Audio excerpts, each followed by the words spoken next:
You know, something that I don't get, something that makes no sense to me, is why drivers should be liable for the mechanical fitness on a company trailer. Yes, drivers do a circle check on their equipment in the mornings, but truly it's just a cursory look. Drivers, 9 times out of 10, aren't even getting paid for a circle check, so you can imagine how thorough they are on it. And they're not licensed. They're not licensed mechanics. They truly, in a lot of cases, don't even know what they're looking at to be able to judge whether it's safe or not. Proper mechanical checks should be done on trailers at least once a week by the company, and have the company roll the trailer through a shop, a proper shop, something that's heated, well lit, with a dry floor or a pit. That's the only way you're truly going to get a decent circle check out of it, is to have the proper area with tools.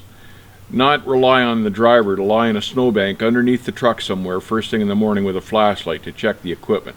That's just not realistic. That's like asking an office worker to lie underneath his car in the morning before he goes to work to have a look at the brake lines. It's just not going to happen. It's unrealistic. A circle check is truly just a cursory look by the driver, and he should not be held legally responsible for that. If something goes wrong, the carrier should not be able to point to the driver and say, well, this driver is legally responsible for doing a circle check. If something happened to the trailer, the driver should have caught it on the circle check in the morning. That's bullshit. Look at this poor guy that lost the wheels on the 400 last year. I believe his name is Bruno Bergeron, works for Leo LaBelle Transport. Leo was pulling a company trailer. One set of duals suffered from metal strain and stress. He lost the duals on the pup. They crossed the highway and they killed a guy in a four-wheeler going northbound. Now Bruno has been charged and is liable for that accident. Should Bruno have been able to catch the fact that that metal was stressed and was going to break? There's no way he could have caught that. So why has he been charged? And that's just one example. It happens all the time. Drivers are held responsible for failures of company equipment. You don't expect the company to keep track of how mechanically fit your car is. Why are drivers held responsible for how mechanically fit a trailer is when they don't own it? The guy that owns the trailer should be responsible for the mechanical fitness of it.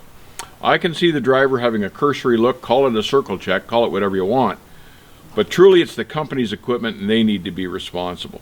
If something happens on the road that the driver feels has influenced the mechanical fitness of the trailer, absolutely report it, call in, say, hey, you know, we better have a look at this trailer either now or when I get back. But to hold the driver's feet to the fire, that's not right. In some jurisdictions, company size is judged on their threshold of inspections. So, in other words, the more trailers a company owns, the lower their threshold of inspection at the scales. As a result of this, the more trailers a company owns, the lower their threshold of inspection. So how does the company handle that? Has as many trailers as he can hold in his yard and counts those numbers against his profile so his threshold of inspection goes down. As a result of this, there's some real junk lying around in the yards in case the carriers need to use them, and they do use them. They use them whenever they need them, whether it's really mechanically fit or not. I've seen this happen time and again. If you get to a drop yard and they're asking you to pin on to a company trailer, you do the inspection and it doesn't look good to you, stop right there, because it's your butt on the line. The moment it starts to move, if a wheel falls off, you're responsible. If you get to a drop yard and it doesn't look good, call the company and tell them what you think that trailer needs to be safe. A lot of them will argue with you and push you to take the trailer anyway. Don't do it, because it's your butt on the line. If the company won't agree to the repairs or the inspection that you're asking for, volunteer to take it to the closest shop or have a service truck come out to you and get the opinion of a qualified mechanic if they don't want to take your word for it, and go with what the mechanic says. The companies won't want to do this because it costs them money. But you know what? it's your driver's license that suffers. The dispatcher doesn't suffer from this scenario at all. He's the one that's telling you to go, and it means diddly to him one way or the other. As far as his job is concerned, he's just required to move the freight or the trailer. So don't trust him to make the reliable decision.